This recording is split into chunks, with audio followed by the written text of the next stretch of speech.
Hello, everyone, and welcome to Talk Nerdy. Today is Monday, August 19th, 2024, and I'm the host of the show, Cara Santa Maria. And as always, before we dive into this week's episode, I want to thank those of you who made Talk Nerdy possible. Remember, the show is and will always be 100% free to download, and the way that we keep the train on the tracks is by relying on the support of individuals just like you. The platform that I use is Patreon, Patreon.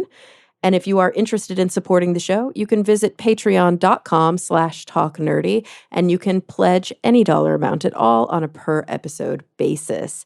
This week's top patrons include Anu Bharavaj, Daniel Lang, David J.E. Smith, Mary Neva, Rika Maharaj, Brian Holden, David Compton, Gabrielle F. Jaramillo, Joe Wilkinson, Pasquale Gelati, and Ulrika Hagman.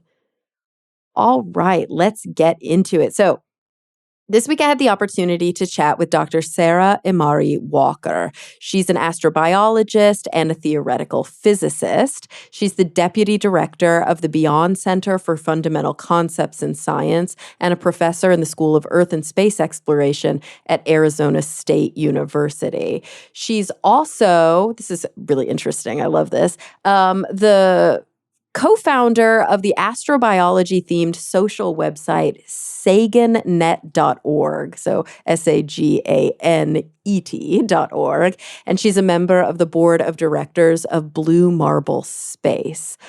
So Dr. Walker is most interested in whether or not there are laws of life related to how information structures the physical world that could universally describe life here on Earth, but also on other planets. And that's the topic that we're going to be diving into as we talk about her new book. It's called Life as No One Knows It: The Physics of Life's Emergence. So without any further ado, here she is, Dr. Sarah Imari Walker.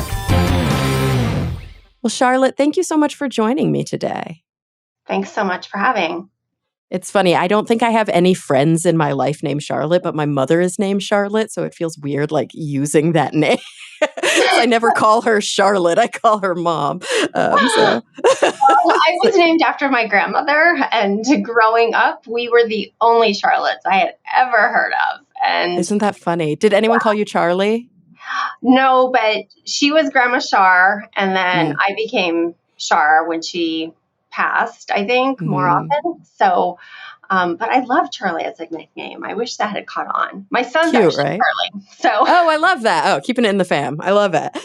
Yeah. So I'm excited today to talk about your new book. It's called Adult-ish, the Body Image Book for Life. And before we dive into the topics in the book, which I think some will come out when we talk about your background, but I would love to get a little bit of info on sort of who you are, where you are in your research, kind of where your interests are. So, we are both actually psychologists, which is fun.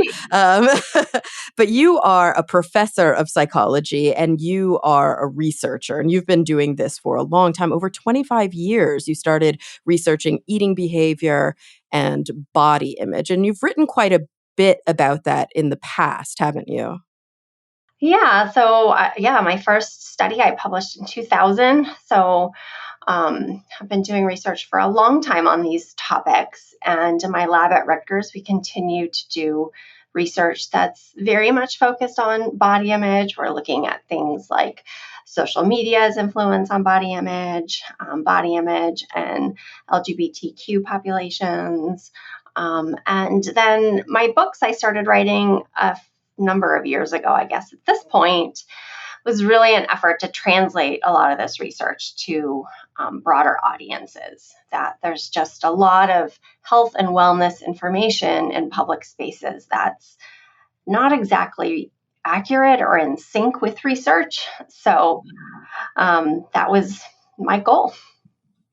I love that. And looking at sort of the evolution of your work and your writing, something stands out to me. And I think it's particularly relevant to me personally, but also in my work. And that's that, like many individuals, when you talk about body image or you think about body image or you think about eating disorders, you almost immediately imagine young girls or adolescents, or maybe even young women. We kind of think about social media, we think about sports, we think about dancers and gymnasts, and we think about all of the pressures that girls in this culture have on them to maintain some sort of beauty ideal. But then you also dug deep into the pressures that boys have on them. And now, of course, your new book is about the chapters in life that come later. And I think the reason that's particularly interesting and relevant to me is A, I'm 40 years old. So, like, my body is changing and I struggle with that. But B, I work in a cancer center. And very often I'm working with individuals who, because of aging and or some combination of their treatment, are dealing with drastic changes to their bodies. And it's often a really large part of our clinical focus. Yeah, I think that you're exactly right. We have sort of a stereotype of young girls in particular being vulnerable when we talk about body image. But one thing I really hope to do through my books is normalize discussion about body image at every age and for all genders, because there are different body image issues, maybe for different groups of people. But there are issues for all of us. Like you say, it may have to do with illness or aging, and may be something that's more gender specific, right? When I worked on my body image book for boys, there was a lot more discussion with the people I interviewed and the research that I included, on protein and concerns about muscularity and things like that don't come up as often for girls, frankly. But there's always something, I think. And yet we tend to, I think sometimes as adults in particular, feel like we should have outgrown this, or it's no longer something we need support surrounding. And I think that's pretty far from the truth. Oh, absolutely. And so for so many reasons, so many pressures, um, so much kind of internalized expectation and guilt and shame. And so I'm curious, when you are doing this kind of research, are you mostly focusing on the sort of internal experience of individuals? Are you focusing on expectations and perspectives and kind of negative self-talk? Are you also focusing on the societal messaging and kind of the external pressures? I really try to cover all of it because I think it's all relevant. And I hate to sound dramatic or hyperbolic, but I feel like body image is really a central component of our identities. And therefore, it's not superficial.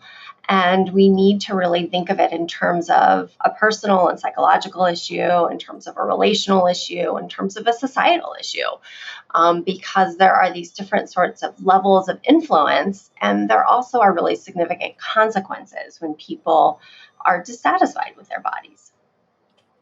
Absolutely. I'm curious about sort of your personal perspective and your research and maybe clinical perspectives about pathology around this topic. I think very often psychologists, especially modern psychologists, have wildly different views. Some are very textbook in terms of pathologizing. They look at the DSM. Does it have diagnostic criteria? Can I check the boxes? Okay, that is a disorder.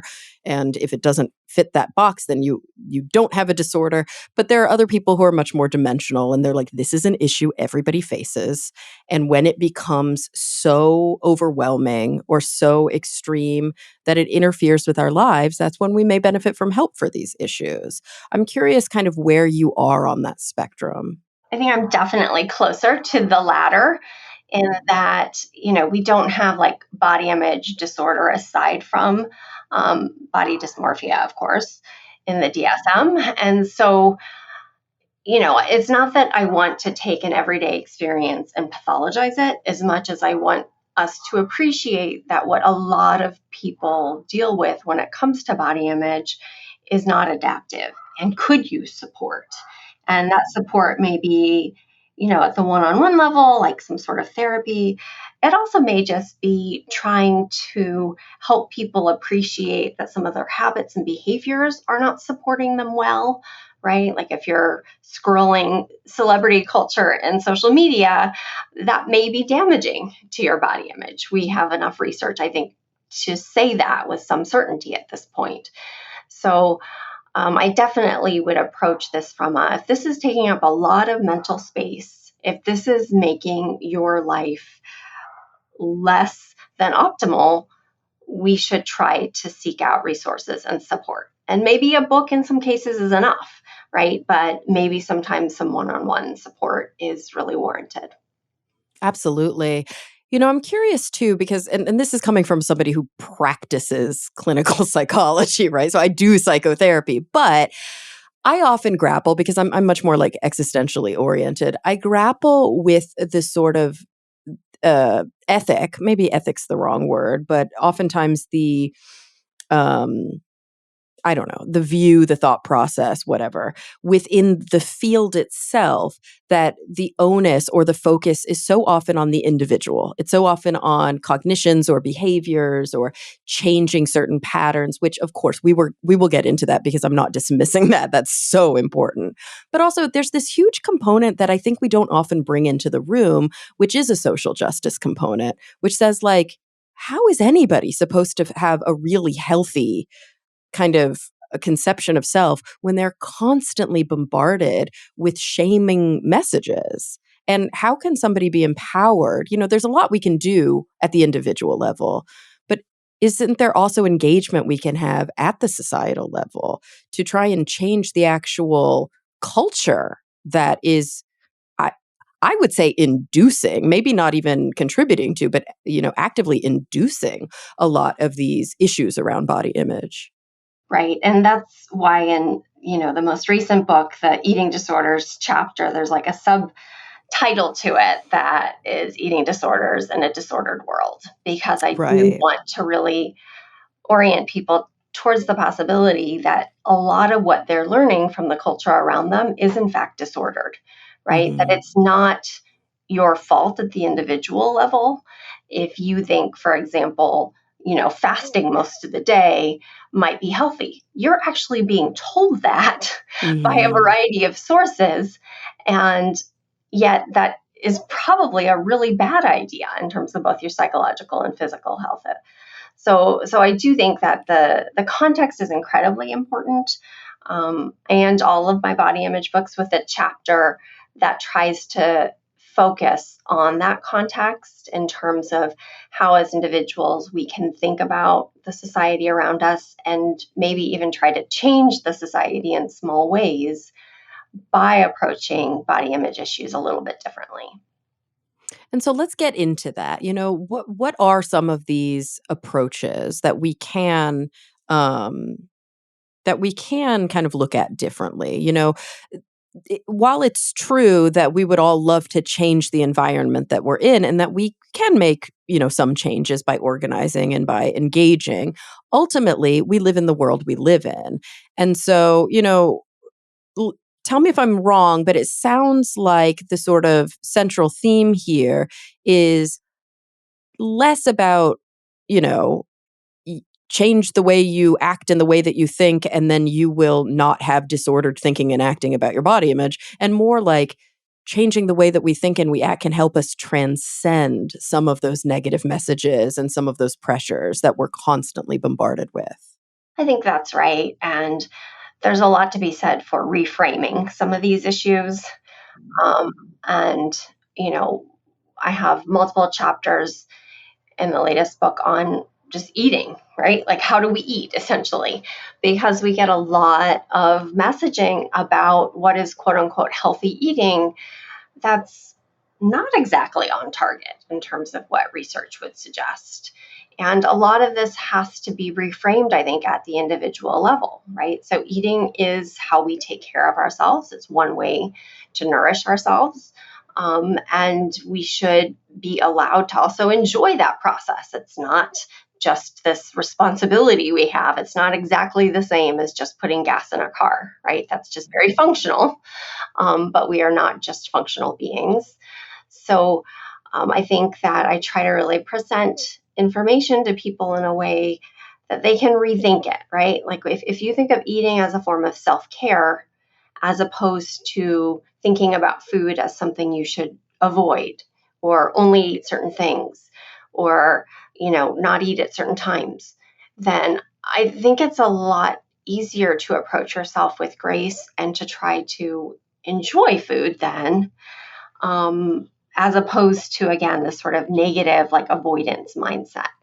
Yeah, which you're right, it does feel like that is the kind of overarching cultural, narrative is restrict, restrict, be careful, make sure you don't go near this, make sure that you're never doing this. It's not often about engage, enjoy, find joy in your experience with food.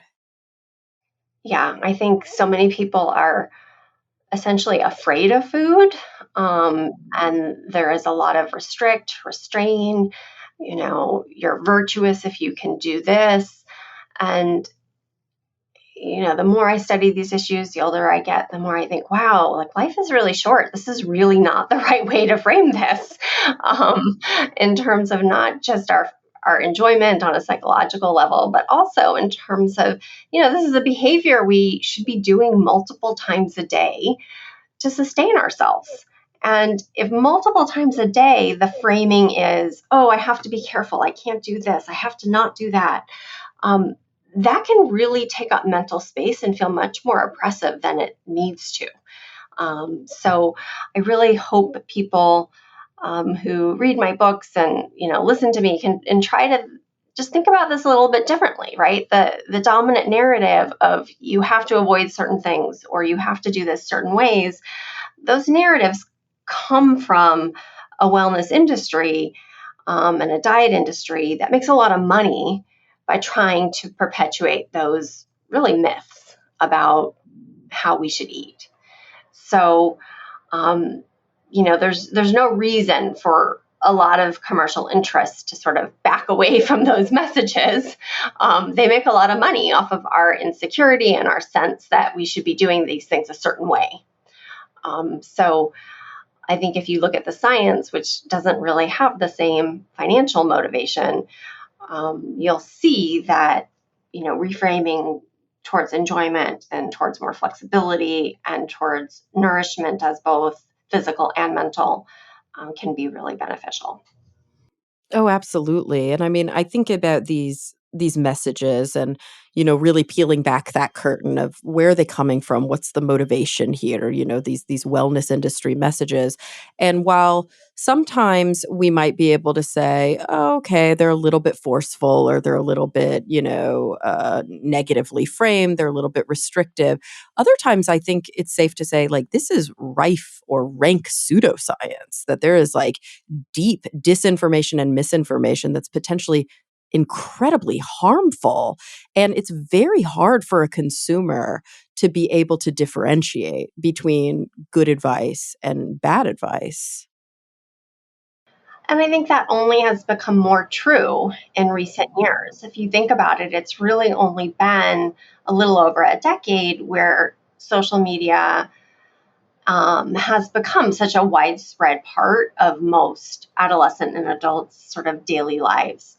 And social media, there are certainly some benefits in terms of our availability, or our ability rather, to access information and to connect with people. So I am not only negative in my perception of social media, but it also gives a platform to anyone who wants it, right? You no longer have to be actually an expert in anything to develop a following. And that's a really interesting change in terms of how we access and consume health related information, right? Because it used to be that there was more of a review process in terms of uh, getting information, in that, if we read it in a newspaper, right, an expert was consulted, or actual research was presented.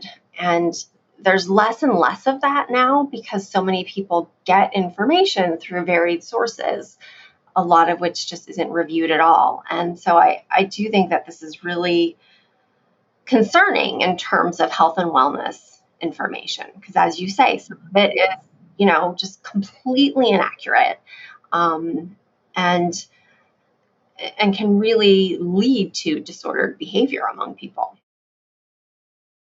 Yeah, and I think in the past, like, or even to even to today in the future, advertising has always existed, right? There's always been this like wellness industry. Like we can look back to snake oil salesmen, like literally where that term came from.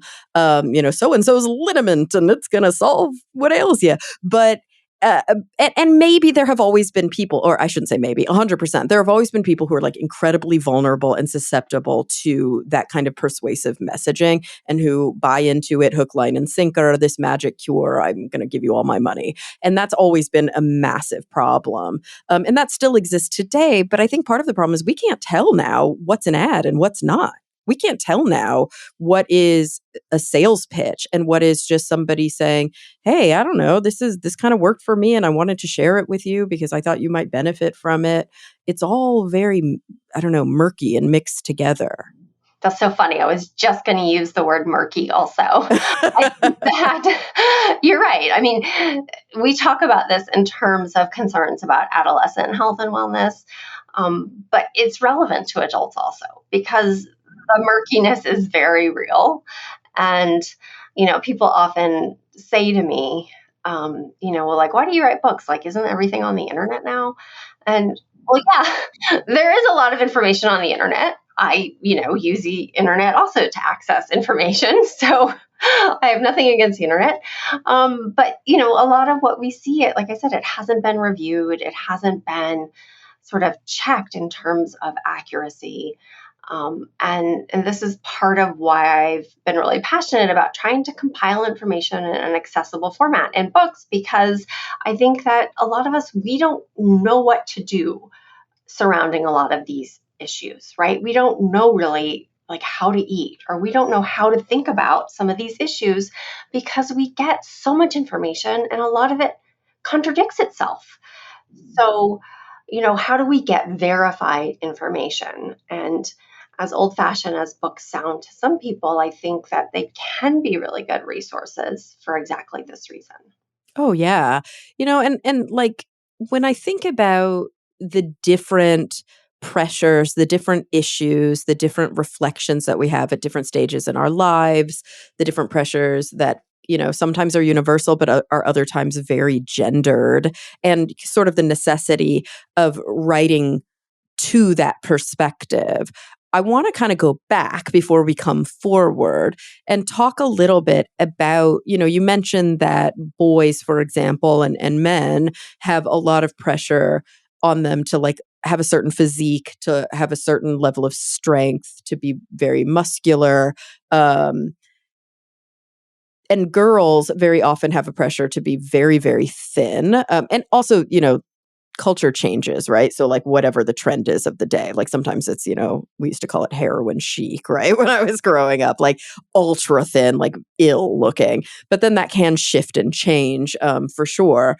But I think one of the things I wanted to kind of focus on for a minute at least was the way that we are marketed to and the way that the wellness industry blames and shames us for like normal, natural, healthy, and in many ways beautiful experiences, and tries to make us feel dirty or less than. Like literally they use terms like unclog your pores with this cleanser and, de-wrinkle. And like, 99% of the stuff doesn't even do what they say it does. Those processes aren't even evidence-based. But B, like, your pores are supposed to not be empty. Like, I don't know. I feel like there's so much there that is so internalized, we don't even recognize it's happening.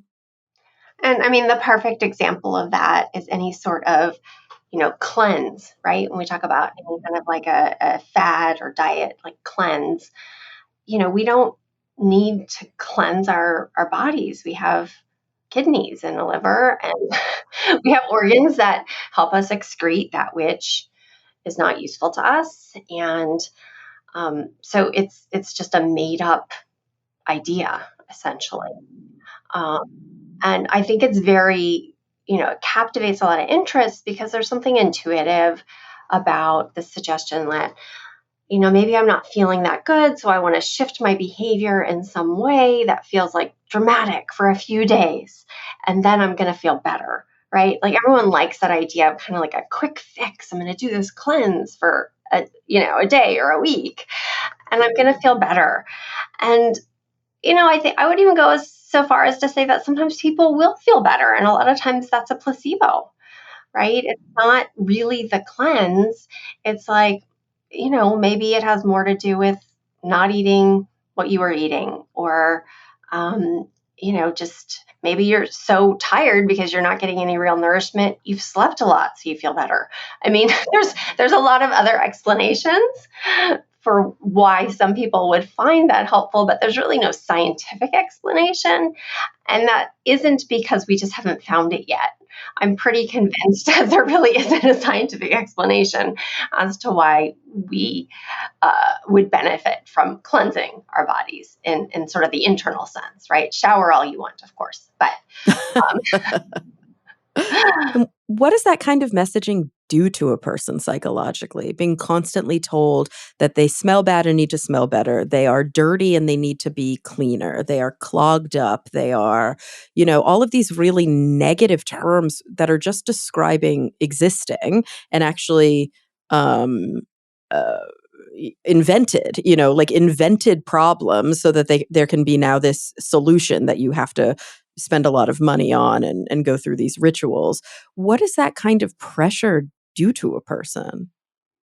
well, it can be incredibly distressing, of course, right? To feel like you've been made aware of this problem and now you have to fix it. So there's definitely distress that comes with it. But one thing I think a lot about is just how much mental space all of this can take up. And maybe what would we be doing instead if we weren't worried about our pores, or, our internal system needing to be cleansed, or, whatever hair now needs to be removed. There's always trends in terms of like hair removal or making your hair extended, or whatever it may be, right? There's beauty trends that come and go, and they require a ton of time and energy and resources. And I'm not saying we shouldn't ever engage in any of this, because there's a certain amount of sort of cultural appropriateness about doing things that are good hygiene practices and that are regarded as, just normative, right? Like wearing certain kinds of clothes to work, for example.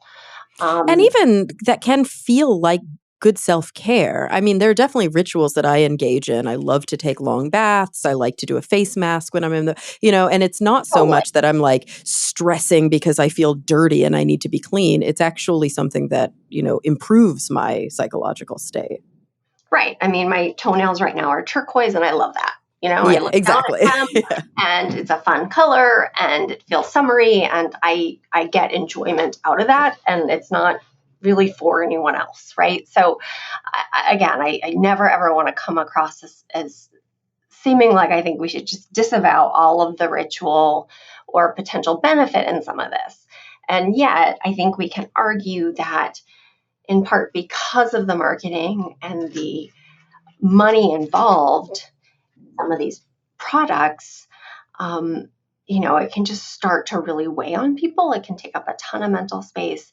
It can really then be a source of stress and even dysfunctional, views about oneself in terms of self-esteem and body image, and maybe even, then result in disordered eating. Um, and when you think about it, like, what could you spend your time on instead, right? Mhm. Um, it's not to say, again, like, you shouldn't take long baths. Do you enjoy long baths? Excellent, right? I'm not saying anything negative about that per se, but if your long bath then became, whatever other ritual, and that starts to take up most of your evening, then as a psychologist, I would say, wow, we got to be careful here. Things have gone too far because now you're doing all these beauty rituals instead of connecting with like actual people. Like, do you want to spend time with your family and friends, right? Like, those things are also really important. And there's only so many hours in one day. Yeah, and I also like to think about it kind of from the perspective of like, let's say that your mood was neutral. You had a euthymic experience. You were like perfectly content. And is doing this thing giving you joy? Is it taking an already good mood and improving it?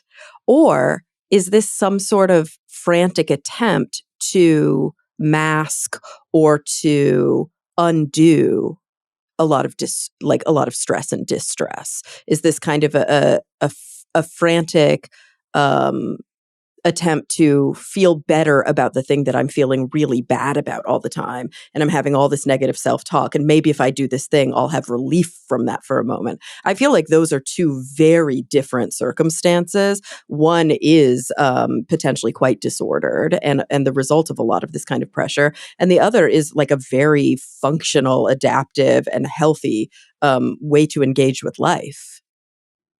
Yeah, I completely agree with that. And sometimes in the body image literature, we refer to adaptive and maladaptive appearance investments, right? And it's not that everything can just be categorized in this sort of dichotomous way, or that you or I would even always have the same dichotomy per se, right? Because there are some, Totally. like, I'm not a bath person for a variety of reasons. Right. So And that would feel so, like a huge, and for me, I don't wear makeup. I hate makeup. I mean, I wear it like in very, if I have to go to a wedding or if I have like a really important thing, and then it can be kind of fun. But like if I had to put makeup on every morning before I went to work, I would be like, why am I wasting all this time? And for other people, that is a ritual that helps them feel ready for the day. It's like a really enjoyable time that they spend with themselves, and they have a lot of positive kind of self-esteem that comes out of it. And I don't get that. But I don't look at somebody who wears makeup every day and go like, oh, she's disordered in her self-perception. Like that's completely unfair. right. And so, again, what's adaptive for me and makes sense in my life is not necessarily the same for you. And that's, I think, perfectly reasonable. There's a ton of nuance surrounding these issues. Um, and when we talk about what's like a maladaptive investment in appearance, there are certain questions, to ask yourself, like, who is this for? What is this for? Is the risk that I may be incurring, if there are risks, quote unquote, worth it? Um, and is there any sort of evidentiary basis for pursuing this? Right. And and so I think that your answers to those questions don't have to be exactly the same as mine. I think that there's some things we'd probably agree are kind of at an extreme and might seem like a maladaptive investment. And I put, frankly, most dieting approaches in that category because we have so much evidence to suggest that they're unlikely to be effective. They may do more harm than good. They can have long-term negative consequences, right? So even though people may not think of that as really extreme behavior in some cases, given just the strong evidentiary basis against them as health behaviors, I would call them maladaptive. But I also always say to people, like, if you found something that works for you and you're really sure it does, then who am I to tell you what to do with your life or your body? Right. I also wonder if asking yourself, if I didn't engage in this behavior, this ritual, this, whatever, if I chose to skip it for a day, would I be okay? Or would it cause me inordinate distress? Because that's probably a pretty good sign that something deeper is going on.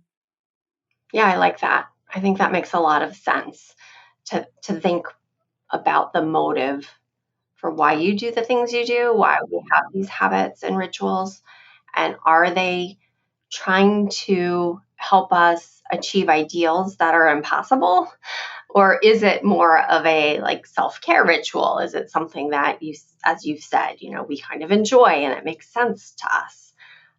So there's just a lot of nuance when we come to think about our own bodies and what helps us to feel comfortable in our own bodies and what's really most adaptive in terms of both our psychological and physical well-being.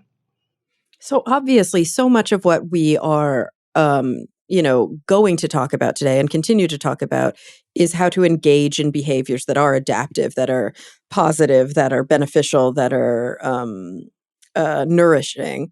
But I think it's important, I guess, for like, I feel a responsibility, at least for a moment, to uh, dig a little bit into, and I just love your perspective on this for those who are listening right now who are worried that they may be bordering on quite disordered behavior or that they may have developed behaviors over the lifespan that are so distressing that they may need help to change them. Like, what are some indications? What are some sort of litmus tests that you might recommend? Like, how would somebody know if and when they need help? I mean, I think if you're asking that question of yourself, or frankly, of somebody else, even, then there's a good chance that help is warranted. And I also think that there's some misconceptions in our culture that one needs to be like really far gone, right? Really have a big problem before we ask for help. And in fact, sometimes help can just be proactive. Maybe you're just starting to experience some disruptions to your eating behaviors, and you're pretty certain you don't have a disorder. And you also are really certain you don't want to develop a disorder and you want to get yourself some support. And I think that's amazing. That's great. There's nothing wrong with that at all. And I think, though, when we hit that point where sort of day to day life is suffering and your relationships are suffering, that's when we know we really maybe need the help. Um, but I also think that, some of this has to do with how comfortable we are as individuals and as a culture in terms of asking for help. And oftentimes we're just not good at that at both the individual and cultural level, right? Like it's viewed negatively, like, oh, you need help. And I think we have to work on that narrative too, as psychologists, that Hmm. everyone needs help. There's nothing to be ashamed of. Everyone needs help at different times in their life. It may be different kinds of help. Sometimes it's professional, sometimes it's from family, sometimes it's from a physician, but it's all help. And oftentimes we need it, and that's okay. Yeah, I love that. And also like this idea of sort of prevention or this idea of maybe even not prevention, but support as we develop healthy behaviors and as we develop healthy habits. We might start to feel some shift, some change. We don't have to wait until, our BMI is 14 or 40. We don't have to wait until there's, somebody reaches out to us and says, "Hey, I'm worried about you." We don't have to wait until we're crying ourselves to sleep every night. Very often, then it's actually much harder to, I mean, and please, if you are in that position, there is a lot of hope and, there is so much support out there. But very often it is more difficult to lay down new healthy habits and behaviors when we feel like we're at rock bottom, as opposed to, like you mentioned, something feels off and I'm not feeling the same as I used to, and I'm not feeling very good about myself. Like maybe now is the time to try and um, to let somebody that I care about know that I could use some additional support. Absolutely. And especially when it comes to eating problems, some of these disorders are just really incredibly chronic. And so when people get help earlier rather than later, we know the outcomes are better. right? And this is true of a variety of both physical and mental illnesses, frankly, right? So earlier help is more likely to be effective and efficient, whereas if you wait, years and suffer for years, not only is that years of suffering, but then we know that it's just going to be much harder maybe to recover. Not that one shouldn't try, of course, but um, I think that's just extra incentive to be thinking in a slightly more proactive way, to be working to, appreciate again that seeking out some kind of help or support is not shameful.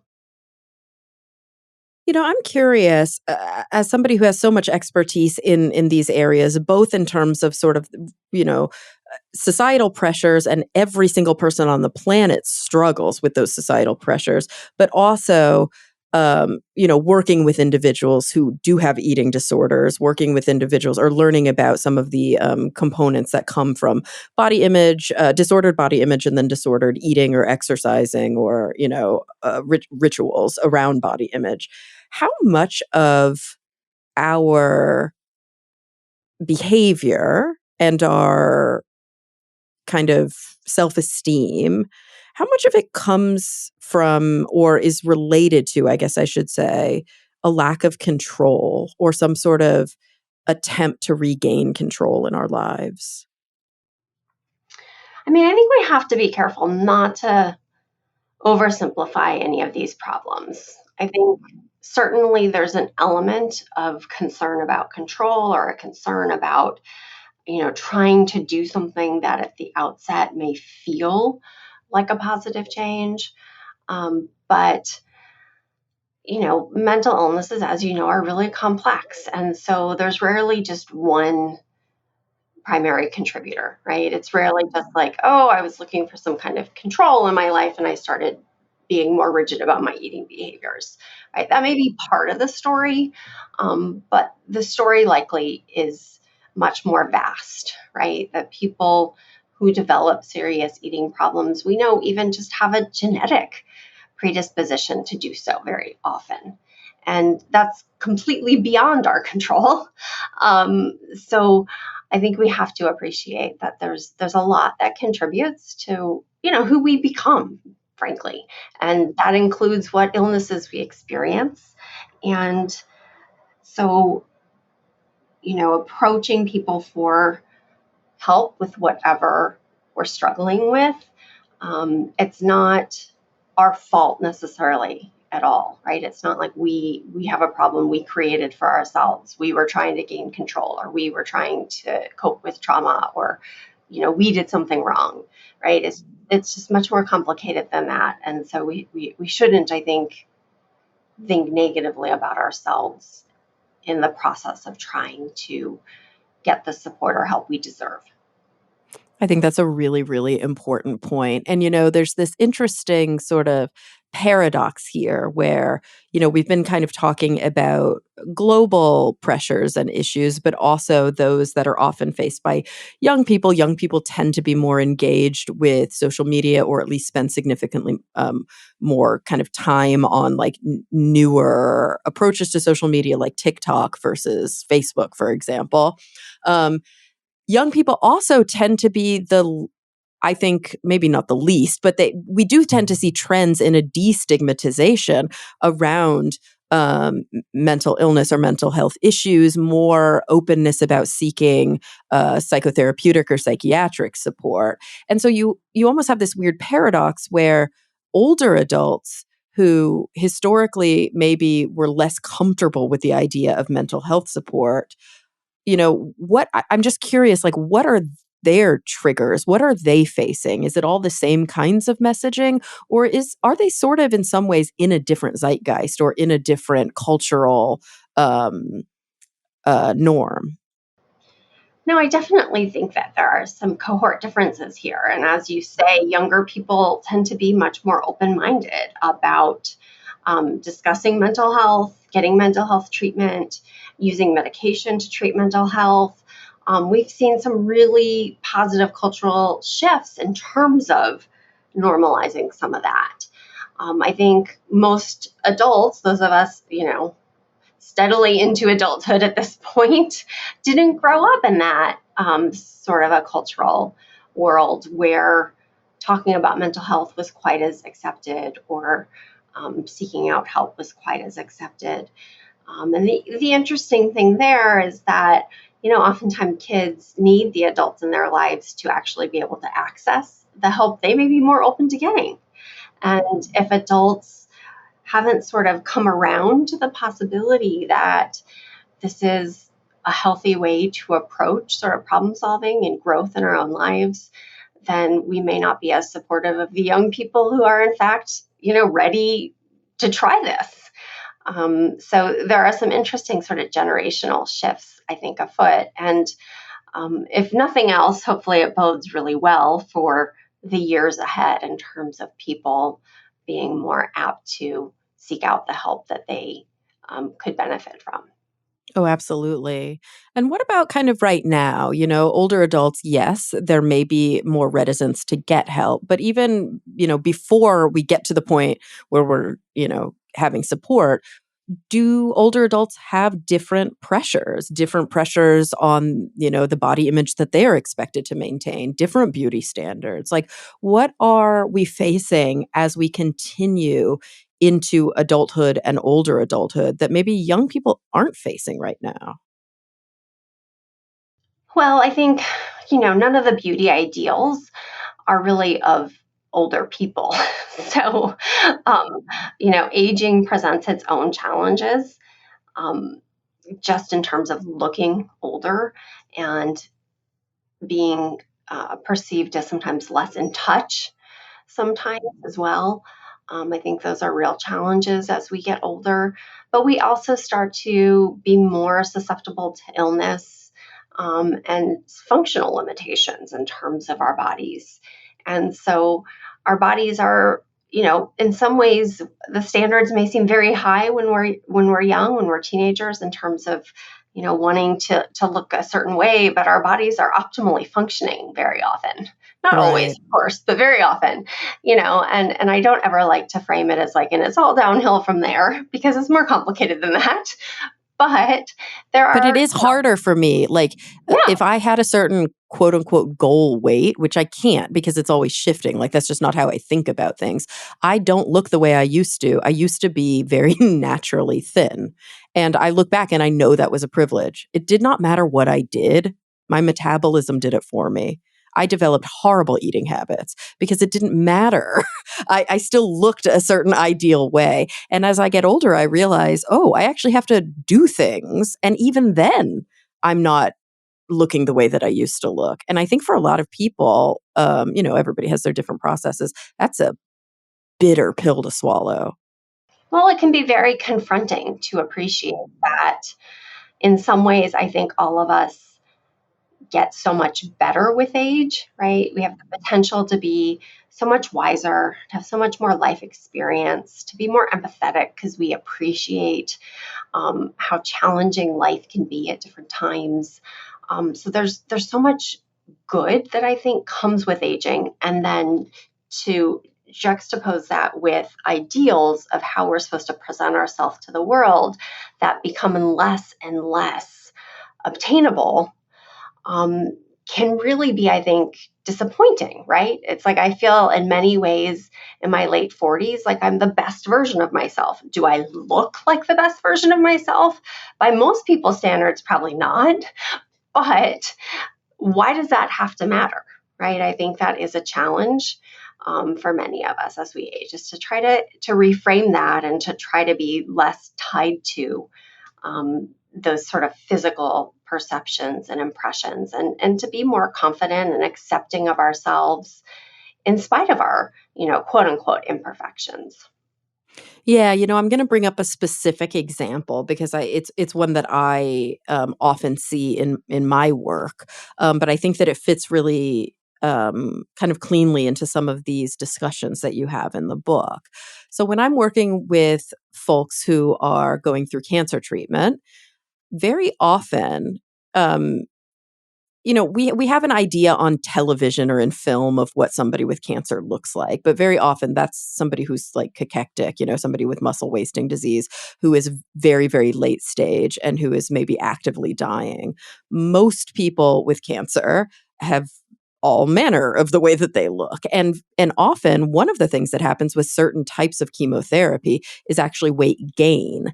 And it's not uncommon when I see patients who have gained a bit of weight on chemotherapy, really distressed about this and saying, I just want to be thin again. I don't like having this extra weight. And of course, as their providers, we're often trying to remind, like, the extra weight is good. Like, this is a good thing. We need this when we're on chemo because you're barfing a lot and you need a lot of calories. And it's like really important that you have that additional, nutritional stores. But it's a very tough thing for people to grapple with. I think because there are societal expectations. And then you add to that this, I'm looking in the mirror and I don't recognize myself anymore. It's a really hard thing to work through.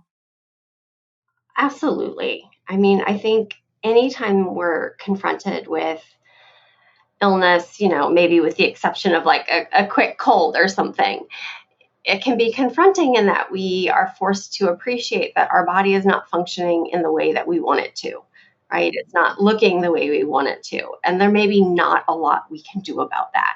Like you say, in the case of some of your patients, it's actually good for them to be gaining weight, right? That's probably supporting their survival in that moment.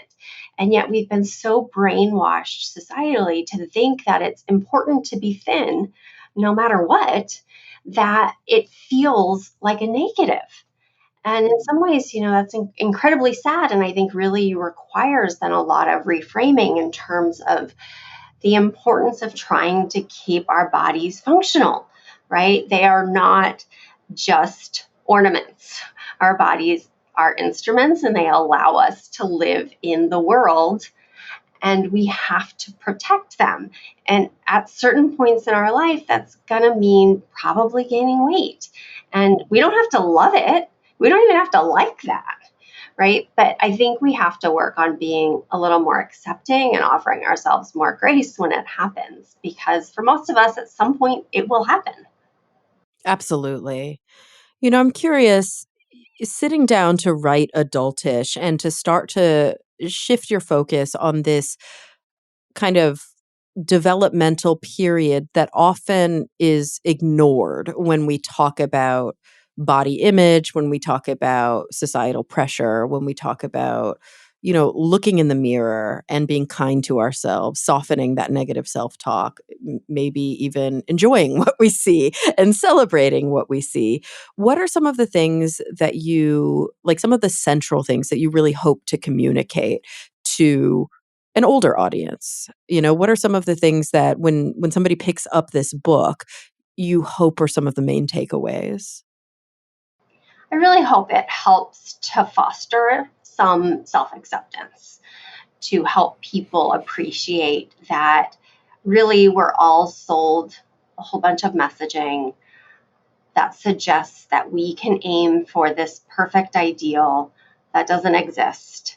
And the fallout of that is really significant. And we need to not let ourselves be misled by all that messaging.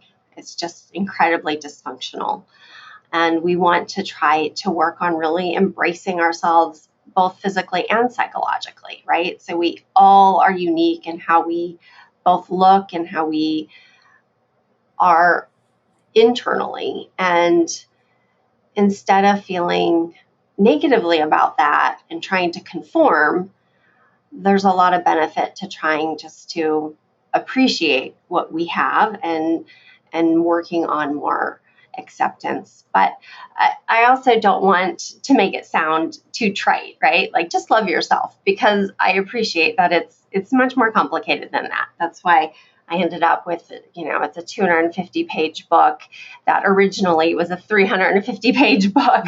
And my editor was like, okay, you gotta really do some cutting here, because this stuff just gets incredibly complicated.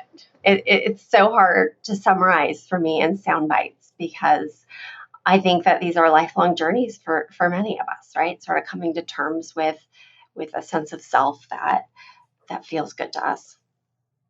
Absolutely. There's so much nuance. There's so much gray area. You are, comfortable spending your time in that gray area and really, I think, reinforcing that these are personal and individual, within the context of the culture, within the context of sort of interpersonal, but that each unique individual is going to have their own journey and they're going to have their own pressures and their own struggles. And that so much of this is about finding, like you said, kind of a sense of self that maybe includes, a sense of identity that includes some of these components, but is not defined by them.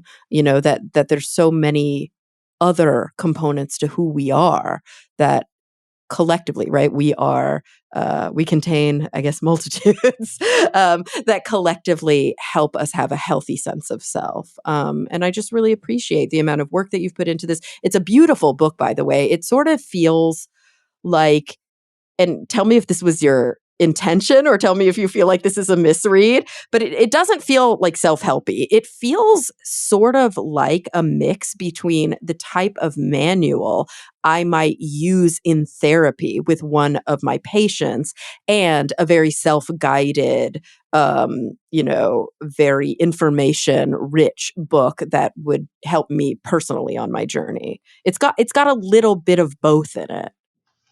Yeah, I mean, sometimes I laugh because I feel like I didn't really set out to become like a self-help book writer. Like I'm a researcher by training, Right, right. you know. And yet to a certain extent, of course, the body image books are self-help books. But I think what's important to me is to really try to hand information to the target readership in a way that's accessible and not just be prescriptive, not just say, like, you need to do A, B, and C, but essentially to try to tell the reader, like, I trust you to take this information and then try to make it work for you, right? Like, there is this nuance. There isn't just a manual I can write with a list of steps. I can offer some advice, and I can tell you what the research says, and I can try to provide, myth busting is one of my favorite parts of these books, right? I can try to tell you why things you believe may be wrong. But ultimately, I think people need to come to their own sense of what makes their own comfort in their skin possible. And so, yeah, I think that your perception is not inaccurate, right? I wasn't trying to make it just your standard self-help book. And I take no credit for the actual physical design of it, but I am overjoyed at how it turned out. I love our illustration and design team on this book in particular. I think it reminds me almost the like Matisse cutouts that were very famous towards the end of his life, and the artist kind of has that style of like these cutout pieces. And I think it's also very symbolic of like we're all composed of these pieces, and how do we make them kind of fit together and work for us in some sort of harmonious way. Oh, I love that. And it's true. There is a very kind of joyful aesthetic to the book. It's very readable. It's very like intentional in its page layout and its design. And I don't know, I feel good with it in my hands. And I think that actually, there's power in that. So all in all, I just want to thank you for the research that you do, for this sort of, lifelong career digging into these issues and helping us learn about them more, for taking the time to put together this beautiful and really informative book, and for spending this hour with us today. Oh, well, thank you. I really appreciate that. And I hope that, the book is a good resource for people. And like you say, if nothing else, it looks nice. Talk about But an it's also irony, right? something else. Yeah. Talk about an irony there. But, um, But no, I mean, I think, sometimes having some nice things in our life can bring us some joy as well. So, Absolutely. Everybody, the book is Adultish, The Body Image Book for Life by Dr. Charlotte Markey. And everybody listening, thank you for coming back week after week. I'm really looking forward to the next time we all get together to talk nerdy.